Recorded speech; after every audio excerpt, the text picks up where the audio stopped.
kiny gipango timo ang'o. Mane wach ma ji dang'eyo ahinya. Kwa dhi mbele ni jood bura mawuok e oganda mar jopith jamni koro dwaro mondo jatend piny Kenya William Ruto mondo ti kod thuolo ma chik omiye kendo ter jolweny e gwenge marita okethore mondo tiek jokuo jamni mosebedo ka monjo jopiny. George Bati miwale. Monj kod nek mar jopiny mamedore gwenge ma pedha mar kedo kod jokuo jamni timore. Omiyo moko kuom jood bura mawuok Hoho mar Okak sundo jatend piny William Ruto mondo kasre kendo chwal kwayo od bura mondo yiene jolweny taya pedhano ma ok obila ka gisingo ni giikore mar puodho wachno. It is now the time to deploy the military to take lead in that operation going on in North Rift under Article 241 3C. Mr. President, it is no longer business as usual.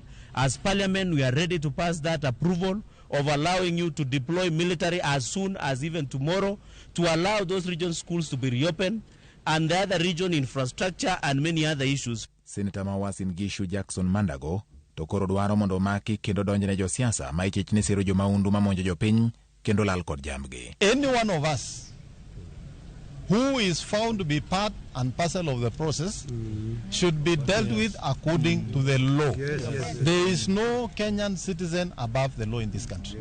And we want our people to live in peace.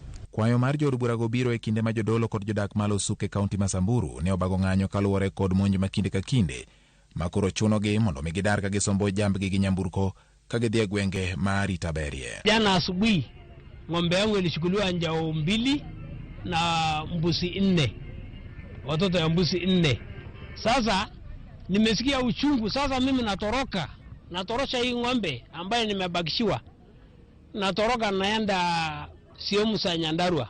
Jodolo kod jodak makono seyo piny owacho kuom jwang'o kendo weyo jopiny ma Samburu e lwet jokuo jamni, kata obedo ni ting' mar piny owacho en rito jopiny kod mwandugi. Sisi wachungaji tumekuwa tu wachungaji sasa ya mazishi, ya kuzika wananchi, ya kusika washirika, na kuna serikali ambaye jukumu yake ni kulinda wananchi na mali yao. Tuko na right katika serikali yetu ya Kenya ili tutetee sisi, hata human right. Sisi tuko tayari kusema kwamba kama serikali hapana ingilia mambo hii kati, hii mambo itakuja kuwa disaster na itakuja kuwa chronic na itakuwa cancer. Wang' teko marife ma jokuo jamni medo keto kata obedo ni apedha ma igeto gi godhi nyime.